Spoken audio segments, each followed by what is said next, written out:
बॉलीवुड की दिग्गज अदाकारा रेखा की लाइफ में 1990 में दिल्ली के यंग बिजनेसमैन मुकेश अग्रवाल की एंट्री हुई थी। दोनों में पहले बातें हुई, फिर मुलाकातों का सिलसिला शुरू हुआ और फिर जल्द ही इनकी मोहब्बत परवान चढ़ गई। पहली मुलाकात के एक महीने बाद ही यानी 4 मार्च 1990 को मुकेश ने रेखा को प्रपोज कर दिया और फिर उसी रात 37 साल के मुकेश और 36 साल की रेखा ने जुहू के मुक्तेश्वर देवालय मंदिर में 7 फेरे लेकर शादी कर ली थी।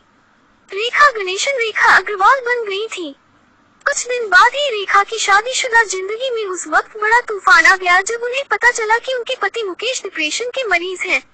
अब रेखा ने धीरे धीरे मुकेश से दूरी बढ़ानी शुरू कर दी थी। वहीं मुकेश रेखा पर फिल्में छोड़ने के दबाव बना रहे थे। जब दोनों के विचारों की गाड़ी पटरी पर नहीं दौड़ी तो शादी के कुछ ही महीनों बाद इनके रिश्ते में खटास आ गई। इस दौरान दोनों के बीच कई बार बहस हुई और झगड़े भी हुए। वहीं जब एक दूसरे के साथ रहना मुश्किल नजर आने लगा तो शादी के करीब 6 महीने बाद ही यानी सितंबर 1990 में दोनों ने आपसी सहमति से तलाक लेने का फैसला कर लिया। 26 सितंबर को रेखा एक स्टेज शो में हिस्सा लेने के लिए अमेरिका चली गई। इस दौरान रेखा को इल्म भी नहीं था कि मुकेश अग्रवाल कुछ ऐसा कर बैठेंगे तो सबके दिलों में कभी ना भरने वाला एक गहरा जख्म बन जाएगा। 2 अक्टूबर 1990 को मुकेश ने अपने फार्म हाउस में रेखा के दुपट्टे से फांसी लगाकर खुद अपने हाथों अपनी जीवन लीला समाप्त कर दी थी। मुकेश ने मरने से पहले सुसाइड नोट भी लिखा था।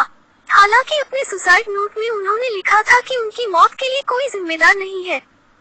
मुकेश ने बेशक अपनी मौत का जिम्मेदार किसी को नहीं ठहराया था, लेकिन रेखा को इसके लिए दोषी माना जाता रहा।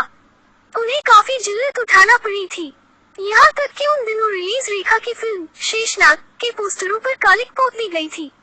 उन्हें पति की हत्यारिन पुकारा जाने लगा था। इतनी जिल्लत झेलने के बाद रेखा मुकेश के अंतिम संस्कार में भी नहीं आई। मुकेश की मौत के 2 महीने बाद एक इंटरव्यू में रेखा ने कहा कि अगर 2 लोग साथ खुश नहीं हैं तो तलाक लेने में कोई बुराई तो नहीं। उन्होंने कहा कि मुकेश की मौत की जिम्मेदार वो नहीं है। इस घटना के बाद रेखा ने कभी शादी नहीं की।